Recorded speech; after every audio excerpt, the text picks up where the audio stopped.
नमस्कार, मैं आरती आप सभी का स्वागत करती हूँ। छोटा सा गीत गाने जा रही हूँ। अच्छा लगे तो लाइक सब्सक्राइब जरूर कीजिएगा दोस्तों।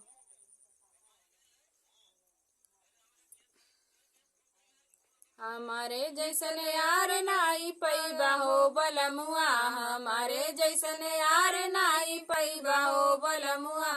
जैसे तू कहा सैया वैसे हमें रहबे, जैसे तू कहा सैया वैसे हमें रहबे। तोहर दीदी जैसन छिनरी हमें नाई हो बलमुआ, तोहर दीदी जैसन छिनरी नहीं हमें हो बलमुआ। हमारे जैसन यार नहीं पैबा हो बलमुआ, हमारे जैसन यार नहीं पैबा हो बलमुआ।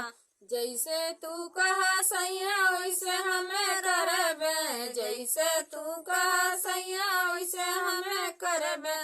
तोहर दीदी जैसन झगड़ालू नाई हमें हो बलमुआ, तोहर दीदी जैसन झगड़ालू नहीं हम हो बलमुआ। हमारे जैसन यार नाई पैबा हो बलमुआ, हमारे जैसन यार नाई पैबा हो बलमुआ, हमारे जैसन यार नाही पैबा हो बलमुआ। जैसे तू कहा सैया वैसे हमें करबे, जैसे तू कहा सैया वैसे हमें करबे।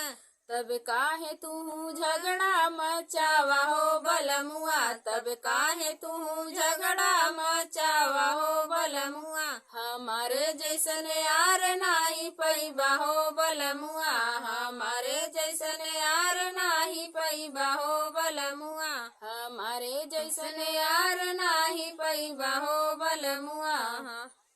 दोस्तों, हमारा गीत अच्छा लगे तो कमेंट में जरूर बताइएगा। कमेंट करना और लाइक सब्सक्राइब जरूर कीजिएगा। हमारा गीत कैसा लगे।